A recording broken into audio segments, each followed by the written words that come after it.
जयंती काळे, वय माझं 80 आहे. मी स्विमिंग मुळे एकदम ठणठणीत आहे. खोकला येत नाही मला, शुगर नाही मला, कुठला पण पदार्थ खायला दिला तरी मी पचवू शकते. माझे दात वगैरे सगळे व्यवस्थित आहे. एक गोळी नाही, कधी मी आजारी पडत पण नाही.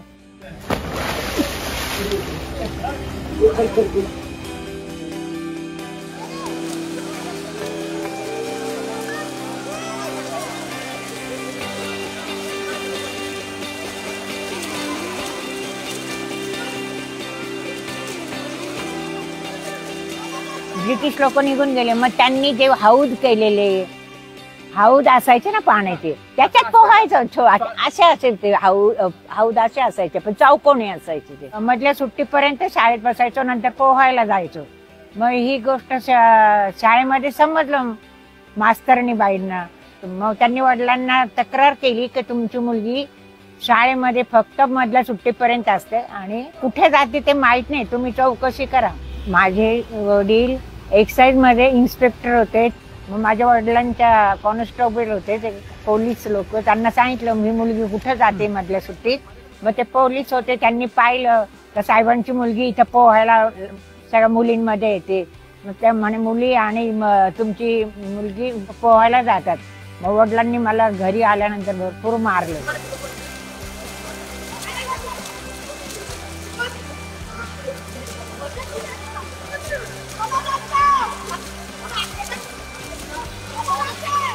मग नंतर माझी सासू म्हणाली तर चल तुला शेतामध्ये नेते, शेतात तू काम करशील का? तर मी सांगितलं हो करेल. तर म्हणे आज माझ्या लग्नाला 3च दिवस झाले होते, 4थ्या दिवशी मला शेतात नेलं. मला म्हणाले हे बघ हे शेत आहे म्हणे. मग मला सांगितलं बादली घे, विहीर पाणी घे आणि बैलाला पाजायला बादली ठेव. तेव्हा मी बादली घेऊन पाणी घ्यायला विहिरीजवळ गेले तर बादली फेकून दिली आणि विहिरीत उडी मारली आणि तिथं पोहायला लागले. माझी सासू शोधायला लागली अजून कशी सुनबाई येत नाही, अजून कशी येते. मग आले पाहते तर मी पोहत होते विहिरीत. लगेच मग रडायला लागले, अगं इथे लोक मला बोलतील का सासूने सुनाला ढकललं. तर मी त्यांना समजवलं नाही नाही मला इथं पोहता. मी वर आले.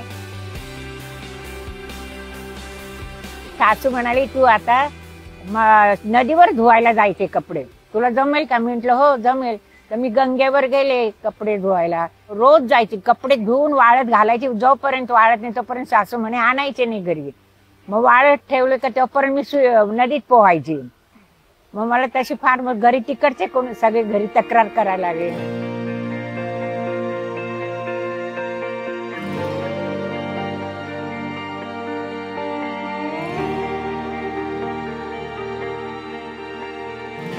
त्या खूप म्हणजे खूप वर्षापासून स्विमिंग करतात आणि त्यांचं बघूनच मग मी ज्यावेळेस 40 वर्षाची होते त्यावेळेस पासून मग मी पण स्विमिंग करायला लागले त्यांचं बघून. खूप ठिकाणी त्यांनी कॉम्पिटिशन मध्ये भाग वगैरे घेतले. त्यांचं बघून मी सुद्धा कॉम्पिटिशन मध्ये बरेच मेडल्स मिळवले. खूप छान वाटतं. ह्या वयात पण तेवढ्या फिट आहेत, त्याच्यामुळे मी सुद्धा खूप फिट आहे. त्यांचं बघून मी पण रोज येते, अगदी रेग्युलर माझं स्विमिंग असतं. बरीच वर्ष झाली त्या सातत्याने पोहतात आणि विशेष म्हणजे उत्साहाने स्पर्धेत भाग घेत आहेत. थंडी असो, पाऊस असो, ऊन असो, आणि त्या सगळ्यांची प्रेरणा आहेत. त्या आज 80+ आहेत, तरी सगळ्या संकटाशी म्हणजे आजारपण असू दे काही असू दे त्या अगदी येतातच आणि आमच्या सगळ्यांसाठी त्या आदर्श आहेत.